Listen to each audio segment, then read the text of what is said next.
మా పాస్టర్ గారు నేను వెళ్ళి హాస్పిటల్లో అడ్మిట్ అయిన సహోదరు దగ్గరికి వెళ్తులోకి కోమాలోకి వెళ్ళిపోయి కిడ్నీ ఇన్ఫెక్షన్ అంటే పాడైపోయి లివర్, హార్ట్, మెదడు, బాడీలో ప్రాముఖ్యమైన పార్ట్స్ అన్ని కూడా పూర్తిగా పాడైపోయాయి.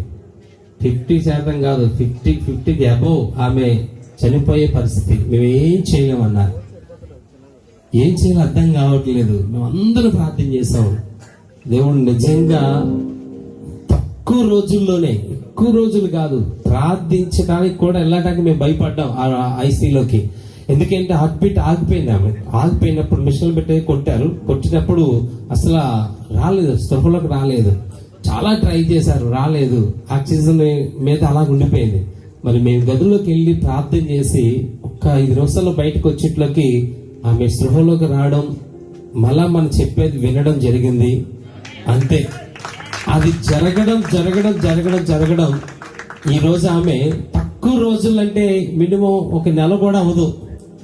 హాస్పిటల్ వీడియో ఉంది, మా దగ్గర ఫొటోస్ ఉన్నాయి. కావాలని చెప్పట్లేదు, ఇది దేవుడు చేసిన మేలు కోసం చెప్తున్నాం. మేబీ ఆ ఆయన గారు ఇక్కడే ఉండొచ్చు, ప్రార్థనకు వస్తా అన్నారు, ఇంకా వచ్చారులేదు తెలియదు.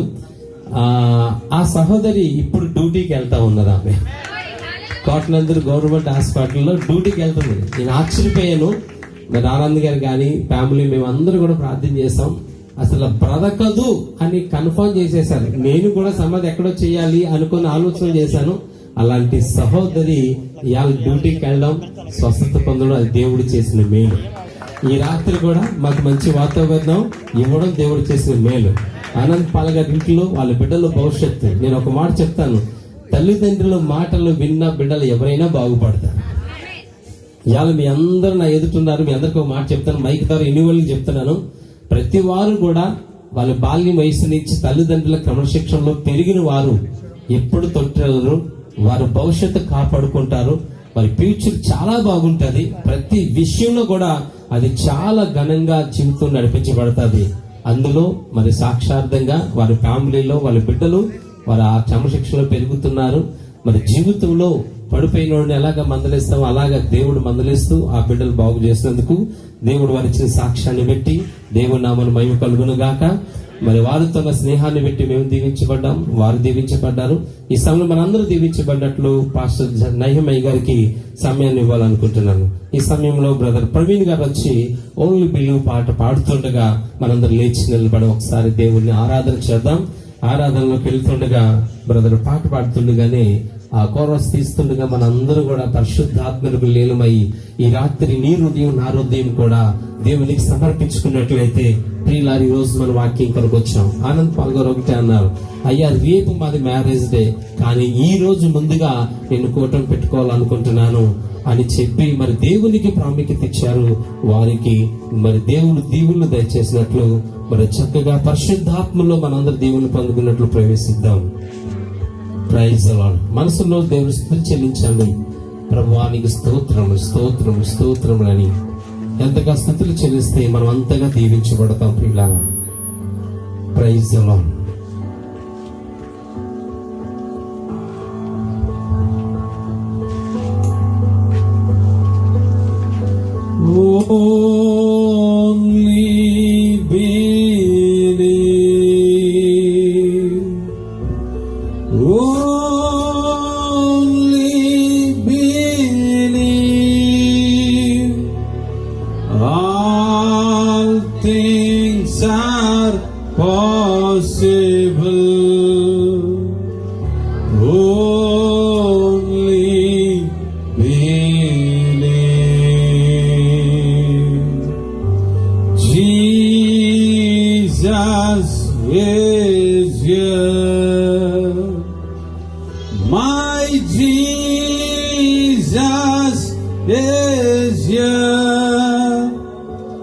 And all things are possible.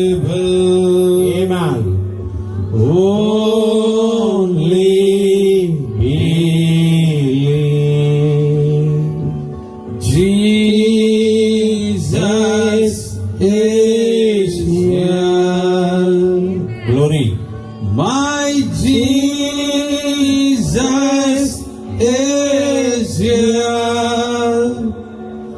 that all things are possible. My Lord, I believe. Thank you, Lord. Praise the Lord.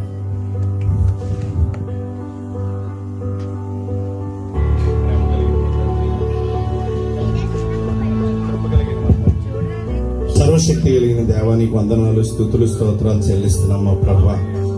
మా ప్రియులు ప్రశస్త సహోదరులు ఆనంద్ పాల్ గారి గృహంలో ఇలాగే ఇచ్చిన ఈ యొక్క అవకాశాన్ని బట్టి మహిమ, ఘనత, ప్రభావాలు మీకే ఆరోపిస్తూ ఉన్నాం నాయనా. వారు చెప్పిన సాక్ష్యమును బట్టి మీకు వందనాలు చెల్లిస్తున్నాం.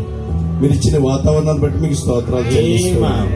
కూడి వచ్చిన వారి బంధువులు, మిత్రులు, శ్రేయబులాసులు, సంఘమును బట్టి మీ కృతజ్ఞతాస్తుతులు చెల్లిస్తూ ఉన్నాం.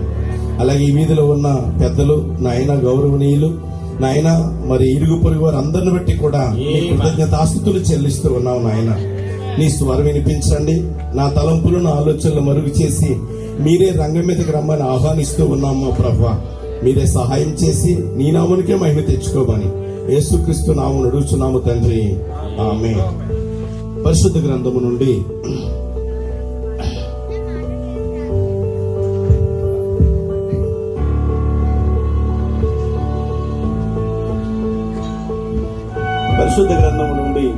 ప్రకటన గ్రంథము 19వ అధ్యాయము 6వ వచనం నుంచి 9వ వచనం వరకు చదువుదాం. అప్పుడు గొప్ప జన సమూహపు శబ్దమును, విస్తారమైన జలముల శబ్దమును, బలమైన ఉరుముల శబ్దమును పోలిన ఒక స్వరము సర్వాధికారియు ప్రభువునగు మన దేవుడు ఏలుచున్నాడు. ఆయనను స్తుతించుడి, గొర్రె పిల్ల వివాహ మహోత్సవ సమయం వచ్చినది, ఆయన భార్య తను తాను సిద్ధపరచుకుని ఉన్నది గనుక మనము సంతోషపడి ఉత్సాహించి ఆయనను మహింపరచదమని చెప్పగా వింటిని.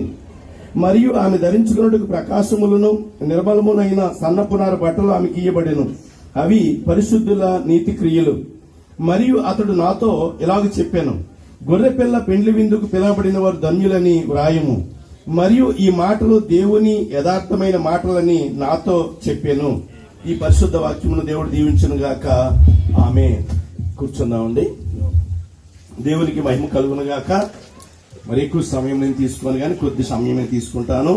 మరి మొట్టమొదటిగా మరి దేవునికి మహిమ కలుగును గాక.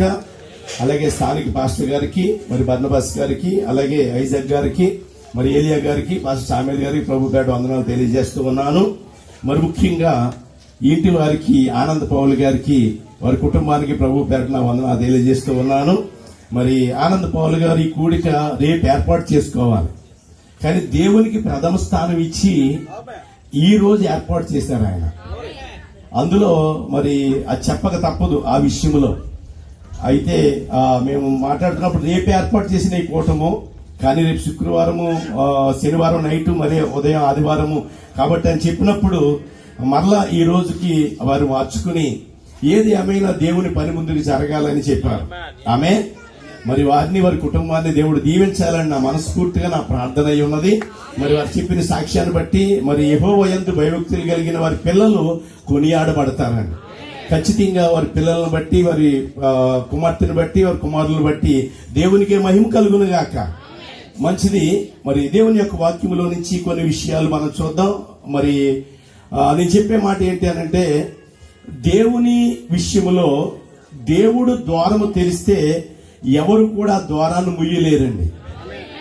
ఒకవేళ దేవుడే గాని ద్వారము గాని తెరిస్తే ఆ ద్వారాన్ని ఎవరు కూడా ముయ్యలేరు. ఒకవేళ దేవుడు మూస్తే దాన్ని ఎవరు కూడా తెరవలేరు. అర్థమైందండి? ఈ రోజు ఈ మాటలు మీతో దేవుడు మాట్లాడాలని ఆశించాడు కాబట్టి వాతావరణాన్ని మనకు కొంచెం అనుకూలపరిచాడు. ఇది దేవుడు ద్వారం తెరిచాడు. ఒకవేళ దేవుడికి అది ఇష్టం లేదనుకోండి, వర్షం వస్తుంది. ఆ మాట అర్థమవుతుందండి? దేవుడికే సమస్త సర్వాధికారం. కాబట్టి మిమ్మల్ని ప్రేమించి, ఈ ఇరుగు పొరుగు వారిని ప్రేమించి ఈ రోజు ఈ సమయాన్ని దేవుడు మనకు అనుకూలపరిచాడు. లేదంటే లోపల ఎక్కడో ఉండును. కాబట్టి దేవుడు మిమ్మల్ని ప్రేమిస్తున్నాడనే విషయానికి ఇదొక సాదృశ్యం అని నేను చెప్తూ ఉన్నాను. అందుకే అన్య జనులు దేవుని యొక్క సువార్త వినడానికి ద్వారము తెరిచాడని అపోస్తుల కార్యాల్లో స్పష్టంగా రాయబడి ఉంది. కాబట్టి ఈ రోజు కూడా ద్వారం తెరిచాడని నేను నమ్ముతూ ఉన్నాను. అయితే వివాహమును గూర్చి, వివాహ మహోత్సవమును గూర్చి మనం చదివే వాక్యములో గొర్రె పిల్ల తన భార్య తన్ను తాను సిద్ధపరుచుకుని ఉన్నదనే విషయంలో మనం వాక్యం చదివాం. ఇది ఎప్పుడు జరుగుతుంది అని అంటే 9వ వచనంలో అంటాడు, అంతకు ముందు ఈ మరియు అతడు నాతో ఇలాగ చెప్పాను, గొర్రె పిల్ల పెండ్ల విందుకు పిలబడిన వారు ధన్యులను రాయము అని చెప్తే 6వ వచనం నుంచి 9వ వచనం వరకు కూడా ఇది ఎప్పుడు జరుగుతుంది అని అంటే ఈ ప్రకటన గ్రంథం 17వ అధ్యాయములో ఉన్న మహావేశ్యకు తీర్పు జరుగుతుంది. ఆ తీర్పు అయిన వెంటనే ఈ విషయం జరిగినట్లుగా ఇక్కడ రాయబడి ఉన్నది. అయితే బైబిల్ గ్రంథం అంతా కూడా వివాహం చుట్టూ తిరుగుతుంటదండి. ఆమేన్, హల్లెలూయా.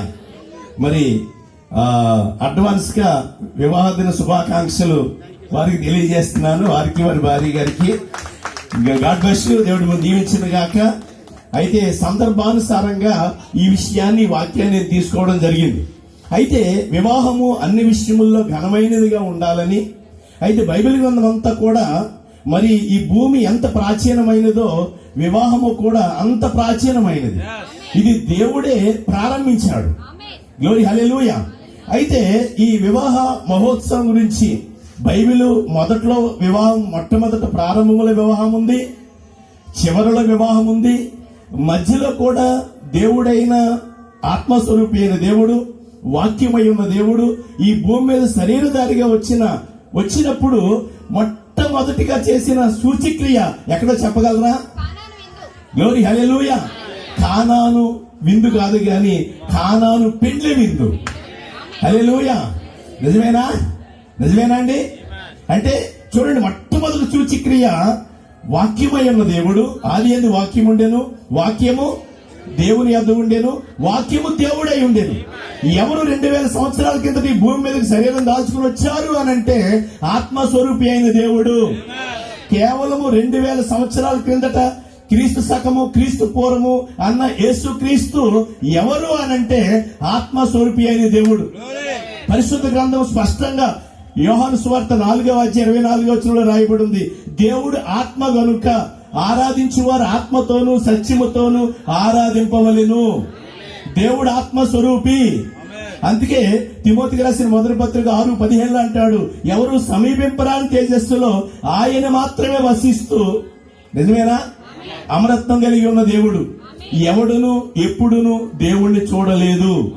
మరి ఎలా చూశారు అనంటే యోహాను సువార్త 1:18 అంటాడు, ఆ దేవుని యొక్క అద్వితీయ దేవుడే, అంటే ఆయన రొమ్ములో ఉన్న, గ్లోరీ, హల్లెలూయా, నిజంగా ఎవడును ఎప్పుడును దేవుణ్ణి చూడలేదు. ఆయన అది రొమ్ములో ఉన్న అద్వితీయ దేవుడే ఆయన్ని బయలుపరిచాడని. అంటే 2000 సంవత్సరాల కింద ఈ భూమి మీదకి వచ్చిన యేసుక్రీస్తు ఎవరు అనంటే ఆత్మస్వరూపి అయిన దేవుడు. నిజమేనా? 2వ కొరింథీయులకు రాసిన పత్రిక 3వ అధ్యాయం 17వ వచనంలో ప్రభువే ఆత్మ. ఎవరండి? యేసు ప్రభువుని గురించి మాట్లాడుతూ ప్రభువే ఆత్మ అని రాయబడి ఉంది. అంటే ఆత్మస్వరూపి అయిన దేవుడే 2000 సంవత్సరాల క్రిందట శరీరధారికి భూమి మీదకి వచ్చాడు.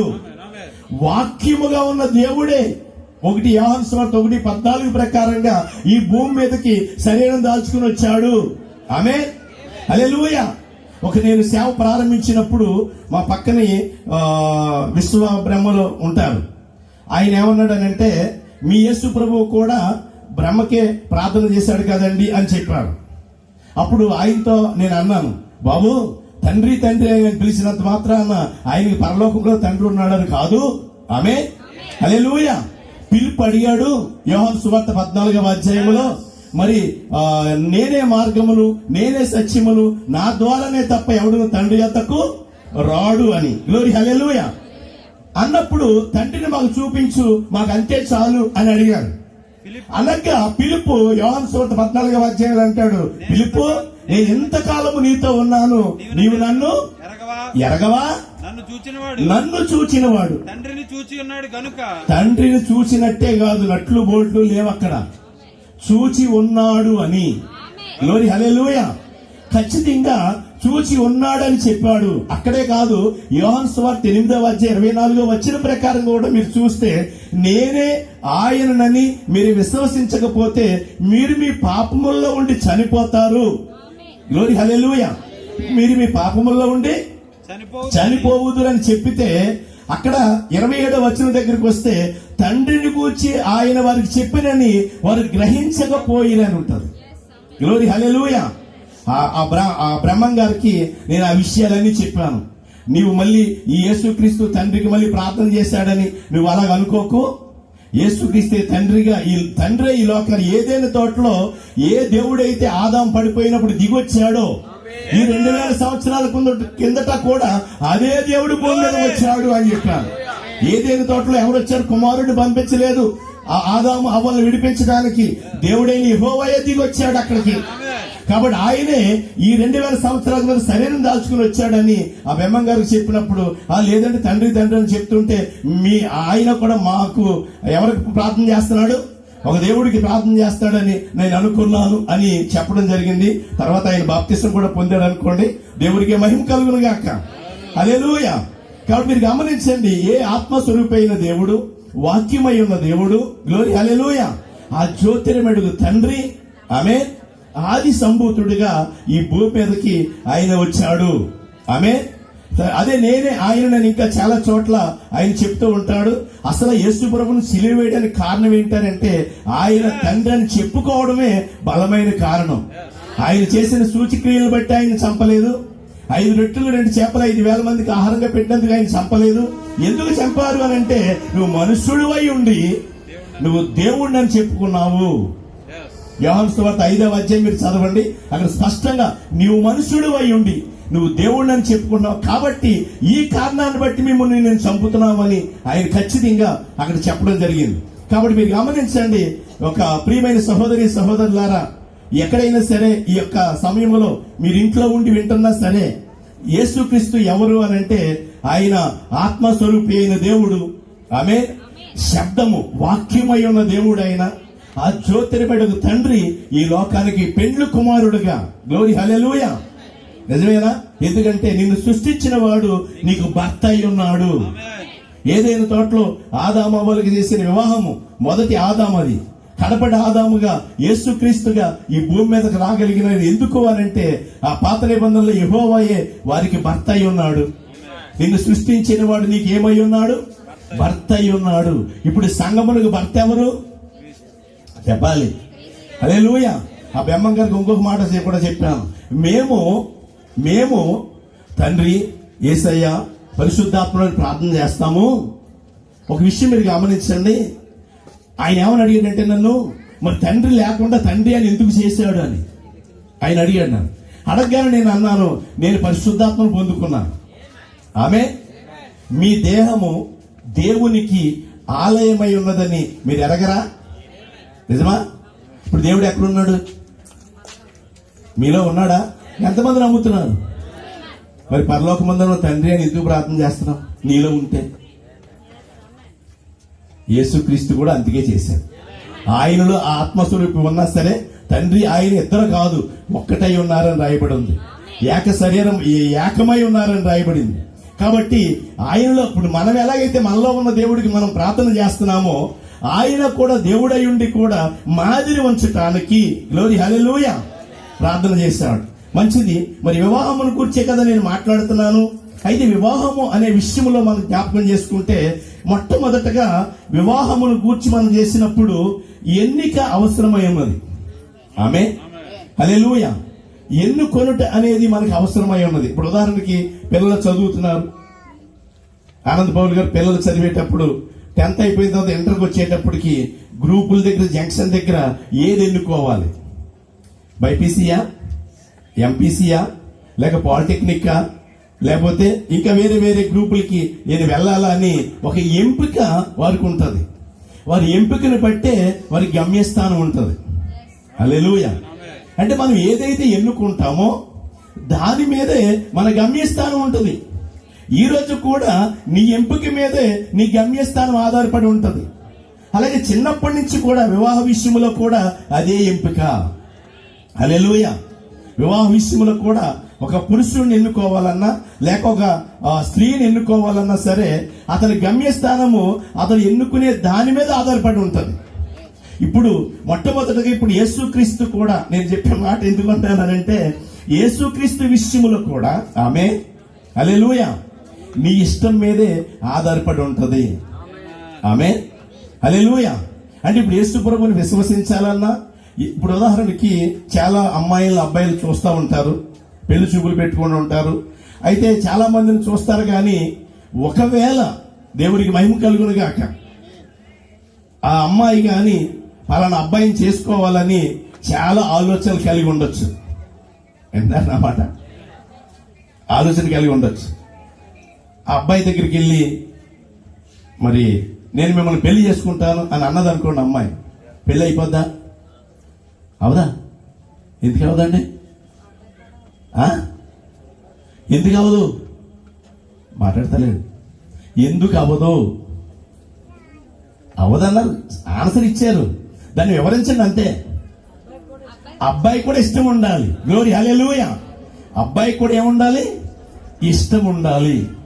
ఇప్పుడు నేను యేసు ప్రభువు నమ్మేసుకుంటాను అని అంటే ఆయనకి ఇష్టము లేకుండా నువ్వు ఆయన దగ్గరికి వెళ్ళలేవు. అందుకే ఆయన అన్నాడు చాలా సార్లు, యేసు ప్రభు మార్గంలో వచ్చినప్పుడు 5 రొట్టెలు 2 చేపలు 5,000 మందికి ఆహారంగా పంచిపెట్టినప్పుడు విస్తారమైన జన సమూహము ఆయన వెంబడిస్తూ ఉన్నారు. గ్లోరీ హల్లెలూయా.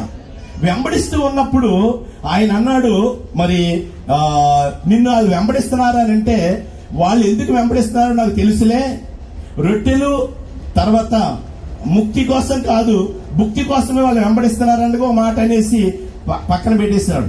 అక్షయమైన ఆహారం కోసం కష్టపడండి, కానీ క్షయమైన ఆహారం కొరకు మీరు ఏం చేయొద్దు, కష్టపడొద్దని యోహాను సువార్త 6వ అధ్యాయంలో స్పష్టంగా రాశాడు అక్కడ. అంటే తర్వాత 6వ అధ్యాయంలోనే నా శరీరము తిని నా రక్తము త్రాగువాడే నిత్య జీవము గలవాడు అన్నాడు. వింటున్నారా? ఆ మాట వాళ్ళకి అర్థం కాక, అయ్యో నరమాంస భక్షకులుగా చెప్తున్నాడు ఈయన, ఇంతకాలం బాగానే బోధించాడు, కానీ ఇప్పుడు ఈయన మాట తప్పుతున్నాడు, నా శరీరం తిని నా రక్తం త్రాగువాడు అంటున్నాడు, మనకి ఈ మాట చాలా కఠినమైన బోధ అని చెప్పినప్పుడు గ్లోరీ హల్లెలూయా అనేకులు ఆయన్ని విడిచి వెళ్లిపోయారు. యోహాను సువార్త 6వ అధ్యాయం 63 నుంచి 64-65 వచనాల్లో మీకు ఈ విషయాలు ఉంటాయి. ఆ తర్వాత ఇంకొక మాట ఏమంటాడనంటే, మీరు వెళ్ళిపోతారా అని అడిగినప్పుడు, నీవే నిత్య జీవపు మాటలు కలిగిన వాడవు, మేము ఎవరి యొద్దకు వెళ్ళుదామని పేతురు తన యొక్క స్టేట్మెంట్ ఇస్తాడు. అదే యోహాను సువార్త 6వ అధ్యాయం 66వ వచనం 666 యోహాను సువార్త 6:66 వచనంలో అప్పటి నుంచి అనేకులు ఆయన్ని వెంబడించటం మానేశారు. మీరు బైబిల్ చూస్తే ఎక్కడ రాయబడిందా మాట?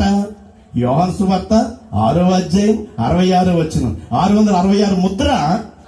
మీరు గమనించారా? ఆయన్ని అప్పటి వరకు వెంబడించారు, ఆయనతో సూచక్రియలు మహత్కార్యాలు చూశారు, కానీ ఆయన విడిచిపెట్టి వెళ్ళిపోయారు. కేవలం 12 మందే నిలబడ్డారు. ఆ 12 మందిలో కూడా మళ్ళీ ఒకడు అపవాది అని చెప్పాడు ఆయన. గ్లోరీ హల్లెలూయా. నేను ఆ తర్వాత ఇంకొక చోట కొన్ని విషయాలు చెప్తుంటే శిష్యులు అంటారు, నువ్వు ఇలా బోధిస్తే చాలా మంది వెళ్ళిపోతున్నారు, ఇంకేం చేయమనంటే, తండ్రి వలన వానికి కృప అనుగ్రహించబడితేనే గాని ఎవడు నా యొద్దకు రాడు అన్నాడు. తండ్రి నాటని ప్రతి మొక్క పెళ్లగించబడుతుంది అన్నాడు. తండ్రి ఆకర్షించుకుంటేనే గాని ఎవడు నా యొద్దకు రాడు అన్నాడు. ఇది గొప్ప ఆకర్షణ కూటమి. ఇది ఒక పెళ్లి కొడుకు పెళ్లి కుమార్తె ఆకర్షించబడినట్లుగా ఆమె ఒక గొప్ప అయస్కాంతం. ఈ అయస్కాంతం ఎలాంటిది అని అంటే, భూమి ఆకర్షణ శక్తి కంటే ఎక్కువ ఆకర్షణ కలిగింది. ఎత్తబాటు భూమి ఆకర్షణ శక్తి. ఆయన మధ్యాకాశానికి వచ్చినప్పుడు, వింటున్నారా, ఒక పెద్ద అయస్కాంతంగా ఇక్కడ పెట్టారు అనుకోండి, ఇక్కడ ఏమన్నా ఇనప్రజన గాని ఉంటే ఆ ఇనప్రజన అంతా దేని కట్టుకుంటది? అయస్కాంతానికి వెళ్ళిపోతుంది. ఎందుకు? అయస్కాంతములో ఆకర్షించే గుణం ఉంది, ఈ ఇనప మొక్కలో ఆకర్షించబడే గుణం ఉంది. ఈ రోజు కూడా ఈ కూటమిలో కూడా ఆ ఆకర్షణ శక్తి, ఆ మ్యాగ్నెట్ ని గురించి మీకు చెప్తున్నప్పుడు, నేను తండ్రి ఆకర్షిస్తే కానీ ఎవడు నా ఎత్తుకు రాడన్నాడు ఆయన. నేను పైకి ఎత్తబడినప్పుడు అనేకులను ఆకర్షించుకుంటానన్నాడు ఆయన. ఇవన్నీ యోహాను సువార్తలో మీకు ఉంటుంది, చదవండి తర్వాత. అంటే ఆయన పైకి ఎత్తుతున్నప్పుడు ఆయన ఏం చేస్తాడనంటే ఆకర్షించుకుంటాడు ఆయన. ఇది మేము చేసే పని ఏమీ లేదు. ఆకర్షించబడే గుణం నీలో ఉన్నప్పుడు, గ్లోరీ హల్లెలూయా, అంటే ఇదంతా ఎందుకు చెప్తున్నారు అని అంటే, ఆ పెండ్లి కుమారుడికి ఇష్టం ఉన్నప్పుడు, ఆమెకి ఇష్టమే. ఒక ఆయన అన్నాడు, ప్రభా నువ్వు ఎక్కడ కాపురం ఉంటున్నావు, నేను నీతో కూడా వచ్చేస్తాను. భలేవాడు భయ బాబు, నక్కలకు బొరీలు ఉన్నాయి, ఆకాశ పక్షులకు గుబుళ్ళు ఉన్నాయి, నాకు తలవాల్చడానికి స్థలం లేదన్నాడు. మరొకడు నేను వెళ్ళిపోతున్నానంటే ఆ తర్వాత వాళ్ళ పాత పెట్టుకుంటారులే, నువ్వు నన్ను వచ్చి అంబడించా అన్నాడు. వస్తానన్నవాడినేమో హల్లెలూయా, నాకే చోట్లేదు నువ్వు ఎక్కడికి వస్తావు అన్నాడు ఆయన. ఆమె హల్లెలూయా. రానన్నవాడినేమో నువ్వు రా, ఖచ్చితంగా నన్ను ఫాలో మీ, నన్ను వెంబడించు అంటున్నాడు ఆయన. నిజమేనా? కాబట్టి ఇప్పుడు పెళ్లి కుమారుడు ఇష్టమే, పెళ్లి చేసుకోవాలన్నా చేసుకోకూడదన్నా. గ్లోరీ హల్లెలూయా. జగత్తు పునాది వేయబడక మునిపే ఆయన నిన్ను ఆయన మనసులో ఎన్నుకున్నాడు, ఆయన ఏర్పాటు చేసుకున్నాడు. ఆయన ఈ రాత్రికాల సమయంలో ఆకర్షించబడే గుణం నీలో ఉంది కాబట్టి నువ్వు కిటికీలో కూర్చుని ఉన్నా, గుమ్మాలో కూర్చుని ఉన్నా, నువ్వు మేడ మీద కూర్చుని ఉన్నా, ఎందుకు అనుకుంటున్నావు ఇవి వింటున్నావు? గ్లోరీ హల్లెలూయా. ఈ కుర్చీల్లో కూర్చుని నువ్వు ఎందుకు వింటున్నావు? ఆకర్షించబడే గుణం నీలో ఉంది కాబట్టి. గ్లోరీ హల్లెలూయా. ఈలోగా ఆకర్షించబడే దానికి కొన్ని మొక్కలు మరి ఏంటంటే కొన్ని ఇంకా అడ్డుగా ఉండిపోయినాయి, కొన్ని ఉన్నాయి. అంతమంది పిల్లలు ఆడుకునేవాళ్ళు, ఐస్ కాంతం కిందెట్టి పేపర్ పైనెట్టి పైన పినిసెట్టి ఇలా తిప్పేవాళ్ళు అనమాట. నిజమేనా? హల్లెలూయా. ఏదైనా పెద్ద అట్ట ఉందనుకోండి, దీనికి శక్తి చాలదు, వింటున్నారా? ఆ శక్తి లేని ఐస్ కాంతం కాదు, కానీ ఈ పినిస్కి ఏదైనా మట్టిలాంటి ఏదైనా అడ్డుంటే అయ్యేది కాదు. యెషయా గ్రంథం 59వ అధ్యాయంలో ఆయన అదే అంటాడు, రక్షింపనేరకుండానట్లు నా హస్తము కురస కాలేదు గాని, ఆమేన్ హల్లెలూయా, రక్షింపనేరకున్నట్లు నా హస్తము కురస కాలేదు గాని విననేరకుండానట్లు నా చెవులు మందము కాలేదు గాని మీ దోషములు మీకును మీ దేవునికి అడ్డంగా వచ్చాయి. ఈ పినిస్కి ఐస్కాంతానికి మధ్యలో ఏమొచ్చినాయి అంట? మీ దోషములు అడ్డుగా ఉన్నాయి. కాబట్టి నువ్వు ఆయనకి ఆకర్షించబడాలి అని అంటే నీకు ఆయనకి మధ్యలో ఉన్న అడ్డులన్నీ కూడా తొలగించుకోవాలి. గ్లోరీ హల్లెలూయా. తొలగించుకోవాలా? తొలగించుకుందాం. యేసు ప్రభువు కూడా ఈ భూమి మీదకి వచ్చినప్పుడు ఆయన అనేకులను ఆకర్షించుకుందాం అనుకున్నాడు. వచ్చినప్పుడు ఆయన ఆకర్షించుకుందాం అని చెప్తున్నప్పుడు కొన్ని ప్రవక్తలు అందరూ ప్రవచించారు. మత్తయి సువార్త 15వ అధ్యాయము 7వ వచనంలో మొదటి నుంచి మీరు తర్వాత చదువుకోండి, నేను మామూలుగా చెప్తున్నాను. అక్కడ అంటారు, శాస్త్రులు పరిసయ్యులు వచ్చి నీ శిష్యులు చేయి కడుక్కోకుండా భోజనం చేసేసారు అన్నాడు. ఏంటంట? చేయి కడుక్కోకుండా భోజనం చేసేసారు అన్నాడు. అప్పుడు యేసు ప్రభు ఏం చెప్తాడంటే శాస్త్రులకి పరిసయ్యులకి, మరి కడుపులో నుంచి బయటికి వెళ్ళేది కడుపులోకి వెళ్ళేది నిన్ను అపవిత్రపరచదు, నీ నోట్లోంచి బయటికి వచ్చేదే నిన్ను అపవిత్రపరుస్తుంది అని ఆయన చెప్పుకుంటూ వచ్చాడు. ఆ తర్వాత 7వ వచనం దగ్గరికి వచ్చేటప్పటికి ఆయన అంటాడు, మనుషులు కల్పించిన పద్ధతులు. ఆమె అంటే ఇప్పుడు మనం దేవుణ్ణి ఆరాధన చెయ్యాలి అని అంటే, ఆ పెండ్లి కుమారుడిని మనకు భారీగా ఉండాలి అని అంటే మనుషులు కల్పించిన పద్ధతులు పక్కన పెట్టాలి. యేసు ప్రభు మొదటి రాకడలో కూడా ఆయన భూమి మీద శరీరధారిగా ఉన్నప్పుడు మనుషుల పద్ధతులు ఉన్నాయి. ఏదన్నా తల్లిదండ్రులు చూడాలి అని అంటే పాస్టర్ గారు చెప్పారు, మీరు ఆశీర్వదించబడాలి అని అంటే తల్లిదండ్రులు మాట వినాలని. కానీ అక్కడ ఆ మత్తయి సువార్త 15వ అధ్యాయంలో మొదటి పేరాలు ఏమన్నదో తెలుసా? నేను చర్చికి వెళ్ళిపోయి కానుకేస్తే తల్లిదండ్రులు చూసినట్టే అని చెప్తున్నారు. యేసు వచ్చేటప్పటికి దేవార్పితము అని చూసారా? అంటే దేవుని ఆజ్ఞను మనుషులు పారంపర్యాచారాన్ని బట్టి నిరర్థకం చేసేసారని ఉంది అక్కడ. అంటే దేవార్పితం అని చెప్పైతే తల్లిదండ్రులు చూసినట్టు అయిపోద్దంట. యేసు వచ్చేటప్పటికి చెప్తున్న మాట అది.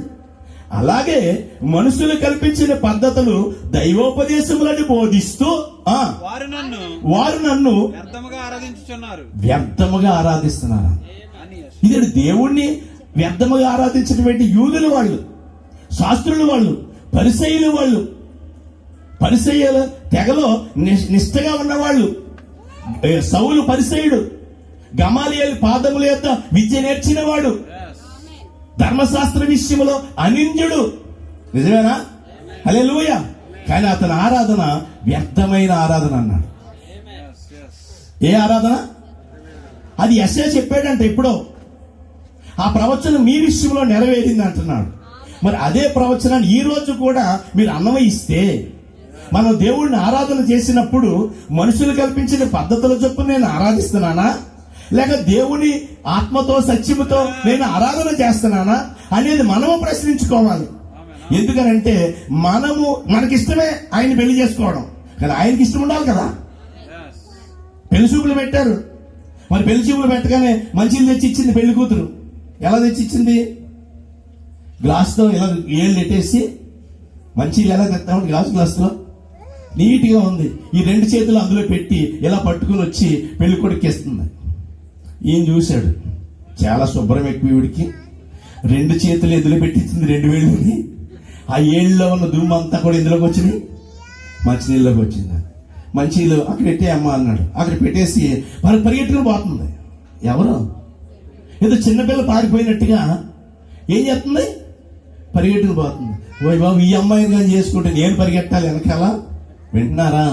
ఇప్పుడు యేసుక్రీస్తు కూడా మనం పెళ్లి చేసుకోవాలని అంటే చిన్నపిల్లల స్వభావం కలిగి ఉండి చిన్నపిల్లల్లాగా మారాలన్నాడు, కానీ చిన్నపిల్ల శాస్త్రాలు చేయొద్దు అన్నాడు ఆయన.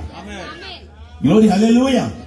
కాబట్టి ఇప్పుడు యేసుక్రీస్తుని పెళ్లి చేసుకోవాలి అని అంటే ఆయనకి ఇష్టమైన వధువుగా, ఆయనకి ఇష్టమైనట్లుగా మనం ఆయన ఆరాధన చేసినప్పుడు, గ్లోరీ హల్లెలూయా, ఆయన అంగీకరిస్తాడు మనం పెళ్లి చేసుకోవడానికి. మీరు ఆలోచించండి ఒకసారి, ఆ స్త్రీ ఎప్పుడైతే అలా వచ్చి ఇచ్చిందో అతనికి ఇష్టం ఉండదు. ఎందుకు? ఈ రోజు కూడా బైబిల్ ప్రకారంగా మనం నడుచుకోకపోతే, వాక్యానుసారంగా మనం నడుచుకోకపోతే, అందుకే ఈ 2000 సంవత్సరాల నుంచి కూడా దేవుడు కొంచెం కొంచెం కొంచెం కొంచెం మార్పు చేస్తాడు. అమ్మాయి, నువ్వు అలాగే వెళ్ళకూడదు ఇంట్లో నుంచి. ఇది వరకు ఇంత తిరిగి వాళ్ళే పర్లేదు, ఇప్పుడు నీకు వయసు వచ్చింది, నువ్వు ఎవరు పడితే అక్కడికి వెళ్ళకూడదు. రాత్రి టైం దాటితే నువ్వు ఇంట్లోకి వచ్చేయాలి. కాలం గడిచే కొద్దీ కూడా ఆ పిల్లలకి నువ్వేం చేస్తావు అని అంటే ఒక క్రమం నేర్పిస్తావు. ఏది పిల్లలేదురా, పక్కింటికి వెళ్ళి ఆడుకుంటుంది చిన్నప్పుడు, పర్వాలేదు. అది ఇప్పుడు అది భయంకరం అయిపోయింది రండి. ఇప్పుడు నేను చెప్తున్నాను కానీ ఇప్పుడు అది భయంకరం అయిపోయింది. పక్కింటికి చిన్న పిల్లల్ని కూడా, 5 సంవత్సరం పిల్లలు కూడా బయటికి పంపకూడదు, పంపే పరిస్థితి లేదు ఇప్పుడు. అలా కాలం గడిచే కొద్దీ ఆ చిన్నపిల్ల ఎదుగుతూ ఉండగా ఎలాగైతే ఆ పెండ్లి వయసు వచ్చేటప్పటికి అనేక పద్ధతులు మనం నేర్పించామో, ఆమె ఇప్పుడు 2000 సంవత్సరాల నుంచి కూడా యేసుక్రీస్తు భార్యను కూడా అలాగే సరిదిద్దుకుంటా వస్తున్నాడు ఆయన. ఇప్పుడు మనం సరిదిద్దపడ్డానికి మనం ఇష్టపడాలి. గ్లోరీ హల్లెలూయా. సరిదిద్దపడ్డానికి ఏం చేయాలి? నువ్వు వ్యభిచారం చేయక్కర్లేదు, అబద్ధాలు ఆడక్కర్లేదు, పాపం చేయక్కర్లేదు. అవి ఎలాగ చెయ్యవు నువ్వు. ఎందుకు అని అంటే నువ్వు యేసుక్రీస్తు రక్తం ద్వారా కడగబడుతున్నావు కాబట్టి. కానీ ఆయన చెప్పిన పద్ధతిలో హేబేలు కయీను విషయంలో మీరు ఆలోచన చేస్తే, యాకోబు ఏసా విషయంలో ఆలోచన చేస్తే, ఇస్సాకు ఇస్మాయిల్ గురించి ఆలోచన చేస్తే వాళ్ళందరూ చెడ్డోళ్ళేం కాదండి. గ్లోరీ హల్లెలూయా. కానీ వాళ్ళ ఆరాధన విషయంలో హేబేలు ఆరాధన దేవుడు అంగీకరించాడు, కయీను ఆరాధన దేవుడు అంగీకరించలేదు. ఎందుకు? ఏదేను తోటలో ఆదామవ్వలు తప్పు చేసినప్పుడు రక్తం చిందించకుండా పాపక్షమాపణ కలగలేదు ఆయన. గ్లోరీ హల్లెలూయా. ఆ ప్రత్యక్షత ద్వారా హేబేలు ఆరాధన చేశాడు.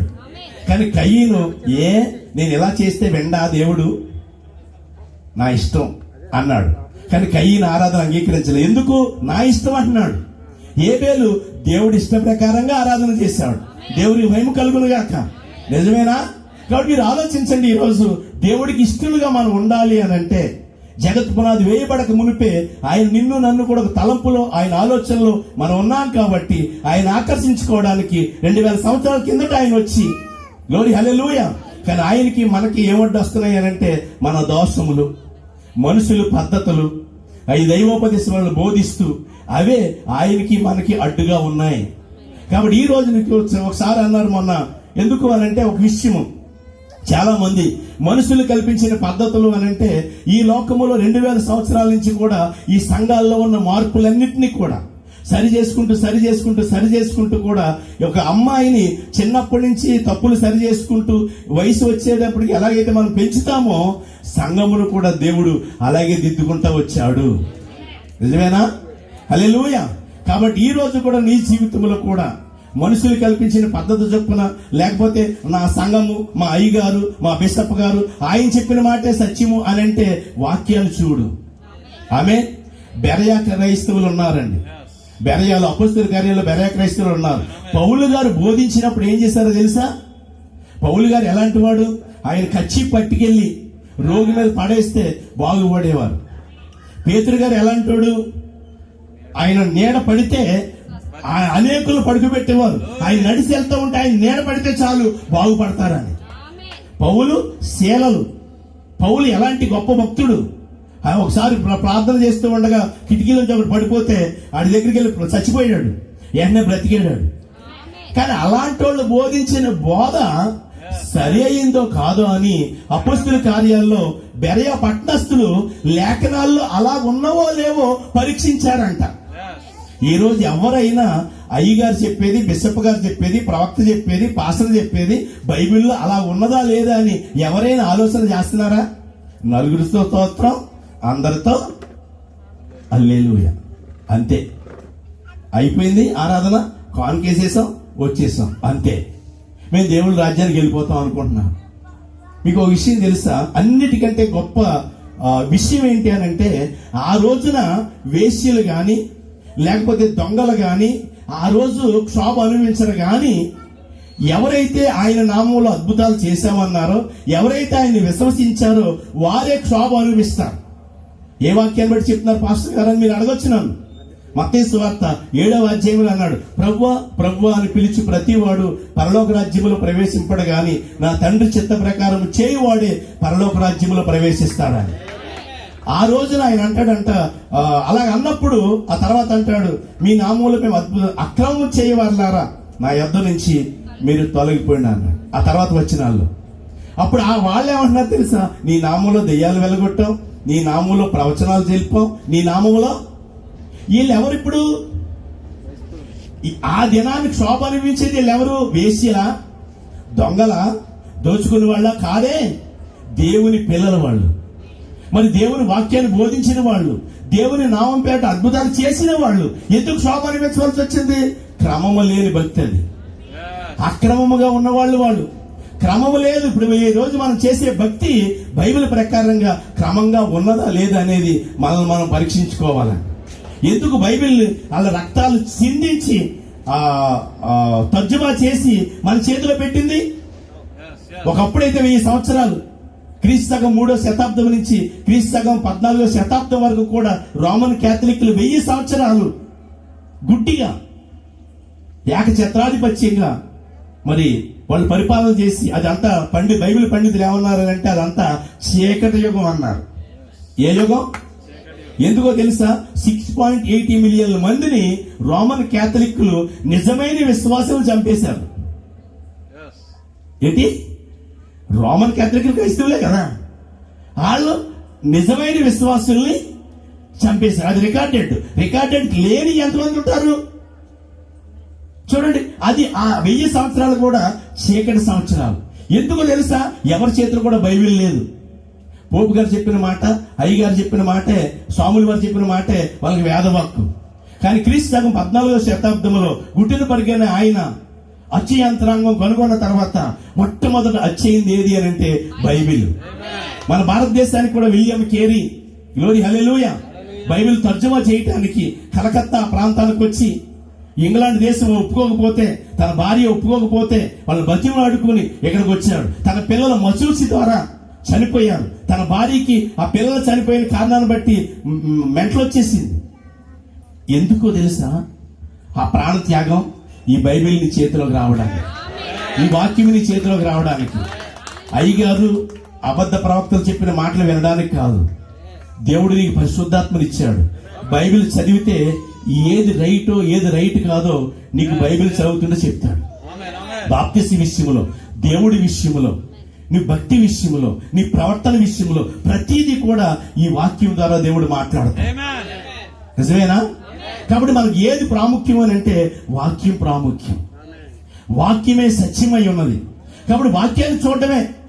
ఏది అలా చెప్తుంది, వాళ్ళు ఎలా చేసినప్పుడు ఈ వాక్యంలో ఉందా? వాక్యములో లేదా అనేది మనం పరీక్ష చేసుకోవాలి. ఒకవేళ మనం అలాగానే ఊరుకున్నాం అనుకోండి, చివరికి వెళ్ళిన తర్వాత క్షోభ అనుభవించవలసి వస్తుంది. నేను వాళ్ళు చెప్పారండి వీళ్ళు చెప్పారని అంటే నీకు దేవునికి మధ్యలో ఎవరు ఉండరండి. యేసుక్రీస్తు చేశారు నరుడు తప్ప. ఆమేన్, హల్లెలూయా. యేసుక్రీస్తే నిలబడతాడు నీకు మధ్యలో, ఇంకెవరు లేరు. కాబట్టి ఈ యొక్క విషయంలో మనం గమనించినట్లయితే తప్పనిసరిగా మన భక్తిని మనం ఏం చేయాలి అని అంటే ఆ పెండ్లి కుమారుడికి మనం అంగీకారంగా ఉండాలి అని అంటే ఆ పెండ్లి కుమారు మనకి ఎస్తేర్ గ్రంథం చదివితే ఎలా సిద్ధపడిందో తెలుస్తుంది, రూతు గ్రంథం చదివితే ఎలా సిద్ధపడాలో తెలుస్తుంది. ఇవన్నీ కూడా ఉపమాన భావాలు మనకు కనిపిస్తూ ఉన్నాయి. కాబట్టి తప్పనిసరిగా మనం చూడాలి. రెండో విషయం ఏంటంటే మనము ఆయనకి ఇష్టమై ఉన్నప్పుడు ఆమేన్, ఆమేన్, హల్లెలూయా. ఇప్పుడు మనకి ఆయనకి ఏదైనా అడ్డు ఉంటే అడ్డు తీసేసుకుంటే మనకి సరిపోద్దని చెప్పాను, మంచిది. ఇప్పుడు అమ్మాయి వెళ్ళినప్పుడు నాకు ఇష్టమే అన్నాడు, వింటున్నారా? హల్లెలూయా. ఇప్పుడు ఒక అమ్మాయి దగ్గరికి వెళ్ళి ఏమన్నాడనంటే అమ్మా నేను పెళ్లి చేసుకుందాం అనుకుంటున్నా అని అన్నాడు అనుకోండి. ఇప్పుడు ఎవరిష్టం కావాలి? మళ్ళీ అమ్మాయి ఇష్టం కావాలా? తప్పనిసరిగా కావాలి. హల్లెలూయా. కావాలా వద్దా? అంటే ఇప్పుడు యేసుక్రీస్తు నిన్ను వివాహం చేసుకోవడానికి నీకు ఇష్టం ఇచ్చినప్పుడు, ఇప్పుడు నీ ఇష్టం లేకుండా ఆయన బలవంత చెప్పాలి. ఒక బలవంత పెళ్లి చేసుకుంటే ఏం చేస్తాడు? ఒక రోజు ఉంటుంది, 2 రోజులు ఉంటుంది, 3వ రోజు ఏం చేస్తుంది? వెళ్ళిపోతుంది. ఎందుకు వెళ్ళిపోతుంది? నన్ను బలవంతంగా చేసుకున్నాడు అని. ఒకవేళ బలవంతంగా నేను యేసుక్రీస్తు నేను అమ్ముకోమని అన్నాను అనుకో, వింటున్నారా? ఎన్నాళ్ళు వస్తారు మీరు? ఎన్ని వారాలు వస్తారు మీరు? ఆయన నిమిత్తం కష్టం వచ్చినా, శ్రమ వచ్చినా, ఇబ్బంది వచ్చినా ఏం చేస్తావు? వెళ్ళిపోతావు. ఎందుకు? నీకు ఇష్టం లేదు కాబట్టి. కానీ దేవుడు అలాగే ఇష్టం లేనివాడు చేసుకునేవాడు కాదు ఆయన. గ్లోరీ, హల్లెలూయా. ఆయన నీ ఇష్టాన్ని అడుగుతాడు. ఆయన విన్నారా? ఏం అడుగుతాడు ఆయన? నీ ఇష్టాన్ని అడుగుతాడు ఆయన. నీ ఇష్టం లేకుండా 2 అయ్యి 4 ఇయ్యి పెట్టి ఆయన వైపుకి ఆకర్షించుకునే దేవుడు కాదు ఆయన. స్వేచ్ఛ ఇచ్చాడు నీకు ఆయన. ఏదైనా తోటలో కూడా స్వేచ్ఛ ఉంది, నిజమేనా? హల్లెలూయా. ఏదైనా తోటలో కూడా స్వేచ్ఛ ఇచ్చాడు ఆదాము అవ్వలకి. కాబట్టి ఆ స్వేచ్ఛ మీదే ఆధారపడి ఉంటుంది. అదే స్వేచ్ఛ ఈ రోజు నీకు ఉంది. నువ్వు యేసుక్రీస్తునందు విశ్వాసం ఉంచాలన్నా, ఎందుకంటే 10,000లో ఆయన అతి కాంక్షణీయుడు. ఆయన నిర్దోష, ఆయన నిష్కల్మషుడు, ఆయన పాపుల్లో చేరక ఆయన ప్రత్యేకముగా ఉన్నవాడు. ఆయన నాలో పాపం ఉన్నదని మీలో ఎవడు స్థాపించగలడు అని చెప్పిన ఆయన. కాబట్టి అలాంటి పరిశుద్ధుడిని వివాహం చేసుకోవడానికి, అలాంటి పరిశుద్ధుడిని నువ్వు ఆరాధించడానికి నీకు ఇష్టముందా? నీకు ఇష్టముందా? హల్లెలూయా. మీరు ఆలోచన చేయండి. ఎప్పుడైతే నీకు ఇష్టం ఉంటుందో ఆయన అంగీకారానికి, ఒకవేళ నీకు ఇష్టం ఉంటే సరిపోదు. నాకు ఇష్టమే అని చెప్పి నా ఇష్టానుసారంగా నేను జీవిస్తానంటే ఆయన ఊరుకోడు. గ్లోరీ, హల్లెలూయా. మొట్టమొదటి నీ ఇష్టాన్ని అడిగినప్పుడు పూర్తిగా ఆయన చిత్తానికి నువ్వు అప్పగించుకోవాలి. ఈ రోజు దేవుని వాక్యం వినడానికి నీకు స్వేచ్ఛ ఉన్నది, ఎన్నిక చేసుకోవడానికి నీకు స్వేచ్ఛ ఉంది. ఆ రోజు రోమన్ క్యాథలిక్లు వాళ్ళు చాలా విషయాలండి. మరి రష్యాలో కమ్యూనిజం రావడానికి కారణం ఏంటంటే ఈ క్రైస్తవులే కారణం. డబ్బులు గుంజేసేవారు ప్రజల దగ్గర. ఎలా గుంజేవారు తెలుసా? నువ్వేం పాపం చేశావు? పలానా చోట దొంగతనం చేశాను డేరాది చెప్తే ఈ దొంగతనానికి 10,000 కట్టి పాప క్షమాపణ పత్రిక ఎట్టి ఆ కానుకలు పెట్టి వేసేయనివారు. వింటున్నారా? పాప క్షమాపణ పత్రికలు అమ్మేవారు వాళ్ళు. ఒకవేళ చనిపోయాడండి మా వాడు వచ్చాడని అంటే ఆడు చనిపోయాడా, ఆడు అక్కడి నుంచి ఆ శ్రమ దినాలు తగ్గిస్తాను, నేను ప్రార్థన చేస్తాను వాడి గురించి, నువ్వు ఈయన డబ్బులు కట్టు, పరిగిటోరి అంటారు దాన్ని. ఇలాంటివి రోమన్ క్యాథలిక్లు డబ్బులు సంపాదించారు మొత్తం. అప్పుడు మార్టిన్ లూథర్ వాళ్ళలోనే లేచి ఇదంతా తప్పు అని చెప్పి ఆయనకి తెలిసిన కొన్ని సూత్రాలు, అలాగే 95 సూత్రాలను దిద్దాడు ఆయన. వింటున్నారా? ఇది 95 సూత్రాలు తప్పు అని ఆ ప్రధాన చర్చికి దాన్ని పెట్టినప్పుడు, ఓయ్ మీరు మార్టిన్ లూథర్ మాట వినకండి, వాడు మనుష్యుడు, మనం దేవుడి మాట వింటున్నాం అని చెప్పి అనేకులు రోమన్ క్యాథలిక్లు వ్యతిరేకంగా ఉన్నారు. కానీ మార్టిన్ లూథర్ ఎప్పుడైతే చెప్పాడో, దేవుని ఆత్మ ఎవరికైతే సాక్ష్యం ఇచ్చిందో వారు మార్టిన్ లూథర్ మాట విని మార్టిన్ లూథర్ వాక్యాన్ని విన్నారు. ఓయ్ మేము మోకాలతో చర్చికి వెళ్ళి ఇలా చర్చిని ముట్టుకుంటే నేను పవిత్రుని అవుతాను అని బోధించేవారు వాళ్ళు. కానీ మార్టిన్ లూథర్ బైబిల్ చదివినప్పుడు ఏమర్థమైంది అని అంటే, మనుష్యుడు విశ్వాస మూలముగా నీతిమంతుడిగా తీర్చబడతాడు. ఇక్కడ ఇలాగుంది బైబిల్లో. వీళ్ళు ఎలా బోధిస్తున్నారేంటి? పేతురు గారు ఎముక ముట్టుకుంటే నేను పవిత్రుని అవుతానంటున్నారేంటి? ఈ చర్చికి మోకాళ్ళ మీద నడిచి వెళ్తే నేను అనుకుంటానేంటి? గమనించండి దయచేసి. మరియ ఆరాధన కూడా వాళ్ళ ప్రవేశపెట్టిందే తప్ప పరిశుద్ధ గ్రంథంలో మరియ ఆరాధన లేదండి. మీకు తెలియక చేస్తే మీరు ఎవరు ఉండరు అనుకోండి ఇక్కడ. ఒకవేళ తెలియక ఎవరైనా మరియమ్మ గుడికి వెళ్తే వెళ్ళి ఉండొచ్చు. మీకు తెలియక వెళ్ళినప్పుడు వెళ్ళారు, మంచిదే, అది చిన్నపిల్లప్పుడు. ఇప్పుడు నేను వాక్యం చెప్తున్నప్పుడు మీరు మరియ గుడికి వెళ్ళవలసిన పని లేదు. ఎందుకంటే మరియ కూడా యేసు ప్రభు శిష్యులందరినీ తీసుకెళ్లి మరియకి అప్పగించలేదు, గాని ఆమె మరియను తీసుకెళ్లి యేసు ప్రభు శిష్యుడికి అప్పగించారు. నిజంగా యేసు మరి ఆమె మరి మరియ దేవుడు తల్లి కదా అండి అని మీరు అనొచ్చు. దేవుడికి తల్లి ఉండదు. హల్లెలూయా. ఇప్పుడు కోడిగుడ్డు ఉందనుకోండి, మిషన్ ద్వారా కోడిగుడ్లన్నీ పిల్లలుగా బయటకు వస్తున్నాయి, నిజమేనా? ఇప్పుడు కోడిగుడ్డు కోడి పిల్ల అది, మిషన్ పిల్ల అది. చేసి కోడి పిల్ల ఎలాగ వద్దమ్మా? మిషన్ చేస్తే మిషనే కదా కన్నది. మిషన్ పిల్ల అవుతుంది కానీ కోడి పిల్ల అవుతుందా? మాట్లాడతలేదు. ఏ పిల్లది? చేసింది మిషనే గాని ఇది కోడి పిల్లే. హల్లెలూయా. అందుకే ఒక రైతు కొన్ని కోడిగుడ్లతో పాటు ఏదో గుడ్డు దొరికితే అది బాతుగుడ్డు అనుకున్నాడో తెలియదు, లేదా వేరే గుడ్డు అనుకున్నాడో తెలియదు, ఈ గుడ్డుని తీసుకెళ్లి కోడిగుడ్లతో పెట్టి పెట్టేశాడు. కోడిగుడ్డు పొదవడానికి ఎన్ని రోజులు? ఎన్ని రోజులండి? 21 రోజు. మిషన్లో పెడితే ఎన్ని గంటల్లో వచ్చేది పిల్ల బయటికి? చెప్పండి, మాట్లాడతలేదు. మిషన్లో పెట్టామనుకోండి కోడిగుడ్డు నెట్టుకెళ్ళి ఎన్ని గంటల్లో వస్తుంది పిల్ల? దానికి 21 రోజే. విన్నారా? టెస్ట్ ట్యూబ్ బేబీ కూడా 9 నెలలు ఉండాలి. టెస్ట్ ట్యూబ్ బేబీ కూడా బయటికి రావాలంటే ఎన్ని నెలలు ఉండాలి? అది దేవుడి క్రమం. అది గ్లోరీ, హల్లెలూయా. మీరు గమనించండి, ఒక రైతు కోడి పెట్ట కింద కొన్ని గుడ్లు పెట్టి చేసినప్పుడు దాంతో పాటు ఒక పక్షిరాజు పిల్ల కూడా దాంతో పొదిగిపడింది. ఇప్పుడు ఈ కాలువ దగ్గర కోడి పిల్లలతో తీసుకెళ్తున్నప్పుడు ఏమైంది అని అంటే, ఈ కోడి పిల్లలన్నీ కూడా దేవుడికి మహిమ కలుగును గాక ఏం చేస్తున్నాయి? తింటున్నాయి. కానీ పక్షిరాజు పిల్ల మట్టికి, గ్లోరీ హల్లెలూయా, బతకడానికి తింటాం తప్ప తినడానికి బ్రతకట్లేదు. ఈ కోడి పిల్లలన్నీ కూడా గాది కిందకి వెళ్ళిపోతున్నాయి. మరి ఒక రోజు ఏం జరిగింది అని అంటే, ఆ పక్షిరాజు పైన అరుస్తూ ఉన్నప్పుడు ఆమె కోడి పిల్లలన్నీ పారిపోతున్నాయి, కానీ ఈ పక్షిరాజు పిల్లమడికి పైకి చూస్తుంది. నిజమేనా? హల్లెలూయా. ఈ రోజు కూడా మీరు ఎక్కడైనా మీరు గమనించండి, మీరు దేశం వెళ్ళినప్పుడు ఈ తెలుగు మాట్లాడేవాడు ఎవడైనా సరే అలా వెళ్ళిపోతుంటే ఎన్ని అలా తిరిగిపోయి నా భాష మాట్లాడుతున్నాడు ఏంటి అని వాడి వైపు తిరిగేస్తావు నువ్వు ఖచ్చితంగా. కారణం ఏంటి?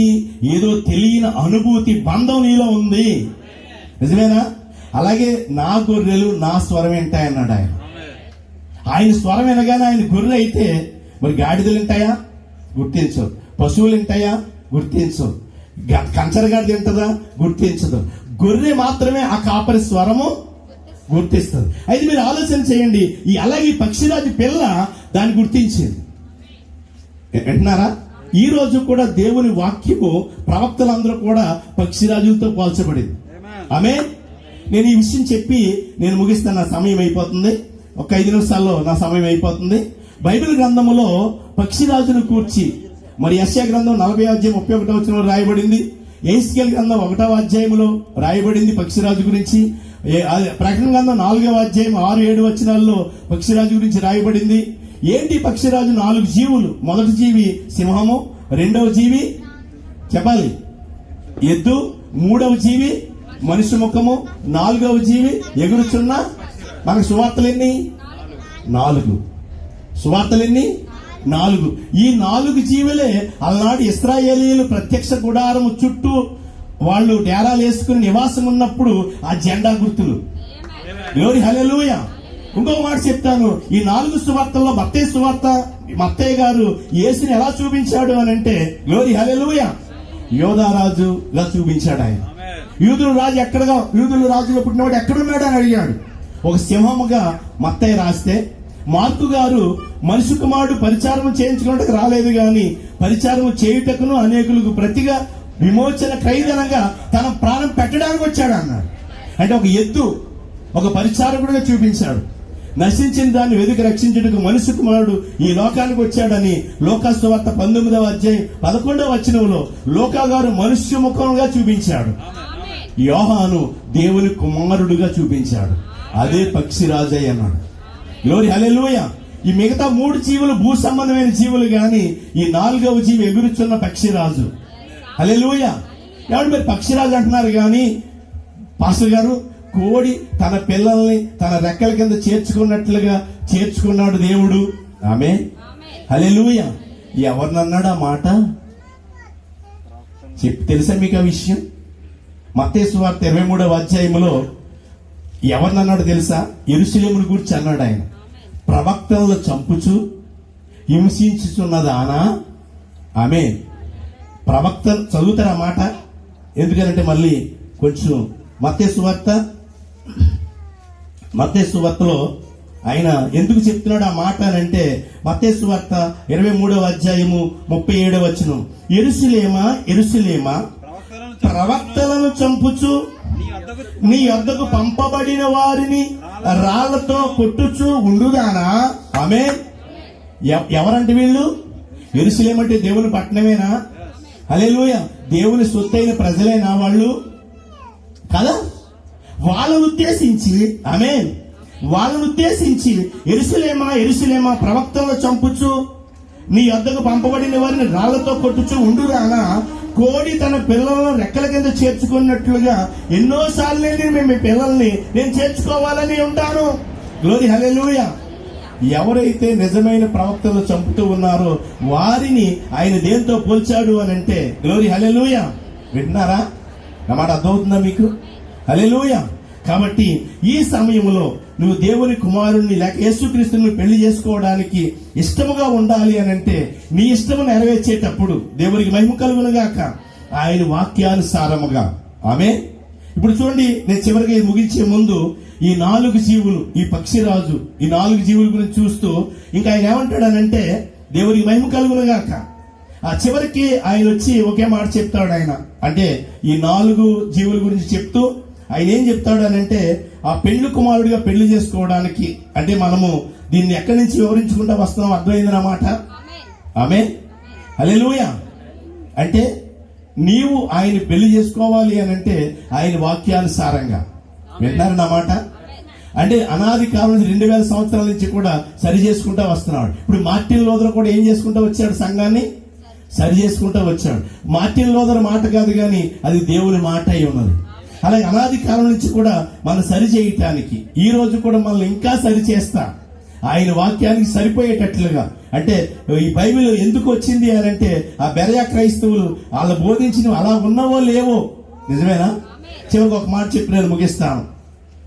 ఒక దేవుని దూత పరలోకం నుంచి వచ్చి దిగి వచ్చి చెప్పినా సరే మనం నమ్మకూడదండి ఈ వాక్యాన్ని తప్ప. ఈ వాక్యానికి అంత విలువ ఉంది. గలతీయులకు రాసిన పత్రిక 1వ అధ్యాయం 8వ వచనం ప్రకారంగా. ఆమేన్. ఇప్పుడు మీరు ఇక్కడ ఉన్న వాళ్ళు ఎంతమంది గోడ కట్టగలరు? వడంబిస్తాను మీకు. గోడ కట్టేవాళ్ళు ఎవరైనా ఉన్నారు ఇక్కడ? వడంబిస్తాను, ఇటుకలు ఇస్తాను, సిమెంట్ ఇస్తాను. ఒక్కరో లేరా? ఇప్పుడు చూడలేదండి మీరు? గోడ కట్టడం ఎప్పుడు చూడలేదా? కట్టలేరా? ఎవరు ఇస్తా గారు కట్టగలరా? మీరు కట్టగలరా? ఎవరు? నతనేలు గారా? కట్టగలరా? తాపి మేస్త్రా మీరు? అందుకు కట్టగలరు మీరు. వడంబు ఇస్తే మీకు అర్థమైందా? బైబిల్ ఉన్నంత మాత్రాన్ని ఇదే వడంబు అండి. ఇది గీటురాయి అండి. బంగారం నిజమైందా కాదా అని ఈ గీటురాయితో గీసినప్పుడే అది నిజమైన బంగారమో లేదో తెలుస్తుంది. గీటురాయి ఉన్నంత మాత్రాన్న అది బంగారమో కాదు నువ్వు చెప్పలేవు, కంసాలు చెప్పాలి. వడంబము సిమెంట్ ఉన్నంత మాత్రాన్ని గోడ నేను కట్టలేను, మేస్త్రే కట్టాలి. ఎందుకంటే నేను కడతాను కానీ పడిపోద్ది. ఇక్కడ పడిపోదు. ఇలాగ వెళ్ళేటప్పటికి ఎక్కడికి వెళ్తుంది తెలుసా? పైకి వెళ్ళేటప్పటికి సైడ్కి వెళ్ళిపోతుంది అనమాట. వడంబు ఉంది, వడంబు చూడటం రాదు నాకు. ఈ బైబిల్ ఉంది అందరికీ. ఈ బైబిల్ ప్రకారంగా నువ్వు చూడాలి అని అంటే, ఆయన మేస్త్రి గారికి చిన్నప్పటి నుంచి ఎలాగైతే జ్ఞానం దేవుడు ఇచ్చాడో నీకు కూడా పరిశుద్ధాత్మ జ్ఞానం ఇచ్చినప్పుడు మాత్రమే నీకు అర్థమవుతుంది. ఈ రోజు అనేకులు తప్పిపోవడానికి కారణం ఏంటి అని అంటే ఈ పరిశుద్ధాత్మ బైబిల్ని వివేచించడం రావట్లేదు. ముందు చదివాడు పౌలు, సౌలుగా ఉన్నప్పుడు బైబిల్ యేసుని చంపడానికి ప్రారంభించాడు. మరి అగ్ని స్తంభములో ఎప్పుడైతే ప్రత్యక్షమయ్యాడో దమస్కు గేటు దగ్గర, తర్వాత బైబిల్ చదివి హెబ్రీయులు రాసిన పత్రిక రాశాడు, ఆయనే దేవుడు అని మొదలెట్టాడు. మరి అంతకు ముందు అదే బైబిల్ కదా ఆయన చదివింది. వింటున్నారా? అంటే పరిశుద్ధాత్మ పొందిన దానికి పరిశుద్ధాత్మ పొందక ముందు చదివే బైబిల్కి చాలా తేడా ఉంది. కాబట్టి ఈ రోజు నువ్వు పరిశుద్ధాత్మ చేత నింపబడి బైబిల్ చదివినప్పుడు ఆయనకి భారీగా తాను సిద్ధం చేసుకుంటావు. ఆమె కాబట్టి మీ దేవుడు పక్షపాతి కాదండి. ఒకవేళ నేను పరిశుద్ధాత్మ పొందేశాను, నేను భాషల్లో ప్రార్థన చేస్తాను, మంచిది. నేను ప్రవచనాలు చెప్తాను, మంచిది. అయితే ఈ బైబిల్ ప్రకారంగా ప్రభువైన యేసుక్రీస్తు నామములో నువ్వు బాప్తిసం పొందావా? నువ్వు పరిశుద్ధాత్మ పొందావు. ఏం పరిశుద్ధాత్మ పొందితే సరి చేసుకునేది ఏముండదా? ఇంకా చెప్పండి. ఒక వ్యక్తి పరిశుద్ధాత్మ పొందిన తర్వాత ఏమన్నా సరి చేసుకునేది ఉంటుందా? నిజంగా ఏ తప్పు చెప్తున్నట్టు మీరు ఎవరైనా చెప్పండి అమ్మా. ఒక వ్యక్తి పరిశుద్ధాత్మ పొందిన తర్వాత ఏమన్నా సరి చేసుకునేది ఉంటుందా? ఏమండి? ఉండదు కదా. నాకు ఉంటుందా? మంచిదని మీరు చెప్పిన మాట నాకు వినపడలేదు, సారీ. మీరు గమనించండి, పేతురు గారు పరిశుద్ధాత్మ పొందుకున్నాడు అపోస్తలుల కార్యాలు 2వ అధ్యాయంలో. కానీ యూదులకే దేవుడు తప్ప అన్యజనులకు దేవుడు కాదని పేతురు గారి అభిప్రాయం. వింటున్నారా? అపోస్తలుల కార్యాలు 10వ అధ్యాయం దగ్గరికి వచ్చేటప్పటికి దేవుడు ఒక దుప్పటి పైకి నుంచి కిందకు దింపి, నువ్వు కొర్నేలింటికి వెళ్ళి, కొర్నేలింటికి వెళ్ళు, నేను చూపిస్తాను, నేను పవిత్రపరిచాను, దేవునికి భయపడే ప్రతి జనములో నుంచి నేను ఎన్నుకుంటాను అంటున్నాడు. కానీ పేతురు పరిశుద్ధాత్మ పొందుకున్నాడు, కానీ మా దేవుడే తప్ప వాళ్ళకి దేవుడు కాదంటున్నాడు ఈయన. అప్పుడు దేవుడు ఎప్పుడైతే బయలుపరిచాడో వెంటనే దాన్ని సరి చేసుకున్నాడు. వెళ్ళాడు, కొర్నేలింటికి వెళ్ళాడు, ప్రభువైన యేసుక్రీస్తు నామములో వాళ్ళకి బాప్తిసం ఇచ్చాడు. వింటున్నారా? దేవుడు పక్షపాతి కాదని నాకు నిజంగా ఇప్పుడు తెలిసిందిరా బాబు అంటున్నాడు. నిజమేనా? అపోస్తలుల కార్యాలు 10వ అధ్యాయం 35 వచ్చి మీరు చదివితే యేసుక్రీస్తు అందరికీ ప్రభువు, ఆయన పక్షపాతి కాదు. ముందేమనుకున్నాడంట? ఇప్పటి వరకునే 3000 మందికి బాప్తిసం ఇచ్చాడు. అటు వింటున్నారా? ఫిలిప్పీయుల్ని సమరయులు బాప్తిసం ఇచ్చాడు. ఆ సమరయులు ఇంటికి వెళ్ళి వాళ్ళ చేతులుంచగా వాళ్ళ పరిశుద్ధాత్మ పొందుకున్నారు. ఆ గారడీ సీమోన్ని వివేచించాడు పేతురు, కానీ కొర్నేలు ఇంటికి వెళ్ళడానికి ఇష్టం చూపలేదు. కానీ దేవుడు పక్షపాతి. ఒక పరిశుద్ధాత్మ పొందిన వ్యక్తికి ఒకే ఒక రుజువు ఏంటి అని అంటే, ఈ వాక్యం ఆ వ్యక్తికి బయలుపరచబడినప్పుడు సరి చేసుకుంటాడు. ఒక వ్యక్తి పరిశుద్ధాత్మ పొందుకున్నాడు రుజువు ఏది అని అంటే, ఇది వాక్యం అని చెప్పినప్పుడు వివేచించి ఆ వాక్య ప్రకారంగా నడుచుకోవడానికి పేతురు ఏం చేశాడంటే సరి చేసుకున్నాడు. కాబట్టి ఈ రాత్రికాల సమయంలో మీలో ప్రతి ఒక్కరు కూడా ప్రభువైన యేసుకు భర్తగా నీకు కావాలి అని అంటే నీ ఇష్టం మీద ఆధారపడి ఉంది. ఆయన ఎప్పుడో జగత్ పునాది వేయబడక ముందే ఆయన నిన్ను ఎన్నుకుని ఉన్నాడు, ఆయన నిన్ను ఆకర్షించుకుంటూ ఉన్నాడు. ఆయనకి నీకు మధ్య ఒకవేళ మనుషులు కల్పించిన పద్ధతులు అడ్డుగా ఉన్నాయో, లేకపోతే నీ దోషములే అడ్డుగా ఉన్నాయో, ఆ అడ్డుగోడలు తీసేసుకుంటే నువ్వు ఆకర్షించబడతావు. ఎవరి హల్లెలూయా. ఆకర్షించుకునే గుణం ఉంది కాబట్టి ఇక్కడ దాకా వచ్చావు, లేకపోతే ఈ మాటలు వినవు. కాబట్టి అడ్డులు తీసేసుకుందాం, ఆ ఎత్తబాటులో మనం అందరూ కూడా ఉందాం. ఆ గొర్రె పిల్ల పెండ్లి విందులో పాలు పొందిన వారు ధన్యులు. కళ్ళు మూసుకొని ప్రార్థన చేసుకుందాం. నాకు ఇచ్చిన సమయం అయిపోయింది. కళ్ళు మూసుకొని ప్రార్థన చేసుకుందాం.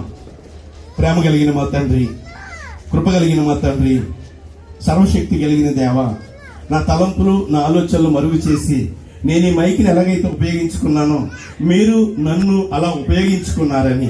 ఎందుకంటే ప్రతి మనుషుడి యొక్క అంతరంగమును ఎరిగిన వాడు నీవు, నేను కాదు మా ప్రభువా. నాయన, నేను కేవలం ఇక్కడ మనుషుడిగా నిలబడ్డాను. నీ వాక్యమును తీసి నీవే మాట్లాడావని నేను నమ్ముతూ ఉన్నాను. ఒకవేళ ఎవరికైనా అర్థం కాకపోతే నీవే అంతరంగ బోధకుడువు, నీవే సద్బోధకుడువు, నీవే పరిశుద్ధాత్ముడు మా ప్రభువా. నీవే బోధించండి, మీరే సహాయం చేయండి. మరి ముఖ్యంగా ఆనంద్ పౌల్ గారిని బట్టి మేము ఎంతగానో వందనాలు చెల్లిస్తున్నాం. వారి ఆశను ఈ రోజు మీరు తీర్చారు మా ప్రభువా. ఈ యొక్క వీధిలో ఉన్న వారికి, సంఘానికి, ఇరుగు పొరుగు వారికి నీ వాక్యం ప్రకటించాలని, ఈ సువార్త ప్రకటించాలని వారు ఎంతగానో ఆశతో ఉన్నారు మా ప్రభువా. వారి ఆశను బట్టే ఈ వాతావరణం స్వాధీనం అందించుకున్నాం. అందుని బట్టి నీకు స్తోత్రాలు చెల్లిస్తా ఉన్నాం నాయన. అది కేవలం వారి యొక్క విశ్వాసమై ఉన్నది మా ప్రభువా. వారు వారి కుటుంబాన్ని, తన భార్యను ప్రేమించిన భార్యను బట్టి మీకు స్తోత్రాలు తండ్రి. వారికి ఇచ్చిన ఆరోగ్యాన్ని బట్టి వందనాలు తండ్రి. ఇంకా వారి దాంపత్య జీవితంలో మునుపుడుకున్న సంతోషము కంటే ఈ సంవత్సరాలు మొదలు సంవత్సరాంతం వరకు నాయన ఇంకా వారి దాంపత్య జీవితంలో అధికమైన ఆనందం వారికి దయచేయండి. నీ హస్తం తోడుగా ఉంచండి. రత్నాలుగా బహుమానం ఇచ్చిన వారి పిల్లలను బట్టి వందనాలు తండ్రి. ఇప్పటికే వారు అన్ని విషయాల్లో ఎదుగుదల దయచేస్తున్నాం. ఇక ముందుకు కూడా వారు నీ అందు భయభక్తులు కలిగి ఎదగటానికి, నీలో బలమవడానికి, అలాగే ఈ లోక సంబంధంగా వారికి ఇచ్చిన చదువును బట్టి అన్నింటిని బట్టి స్తోత్రాలు చెల్లిస్తున్నాం. మెడిసిన్ చేసే విషయంలో ఆ పీజీ ప్రిపేర్ అవుతుండగా నాయన ఇంజనీరింగ్ చేస్తున్న బిడ్డను బట్టి నాయన బిడ్డల ముగ్గురిని చేతికి అప్పగిస్తున్నాం. ఈ కూడికి పిలువబడిన బంధువులు, మిత్రులు, శ్రేయబులసులందరినీ మీరు దీవించండి మా ప్రభువా. మీరు ఆశీర్వదించండి. నువ్వు ఇచ్చిన వాతావరణాన్ని బట్టి మరి ఒకసారి మీ కృతజ్ఞతాస్తుతులు చెల్లిస్తున్నాం. మా ప్రయాణంలో కొన్ని హస్తం తోడుగా ఉంచమని యేసుక్రీస్తు నామమున అడుగుచున్నాము తండ్రి, ఆమేన్. ఈ సమయం పాస్టర్ గారు ప్రైజ్ ది లార్డ్. చక్కగా ఫాలో అయ్యారండి. అందరూ లేచి నిలబడదాం. అడవీరు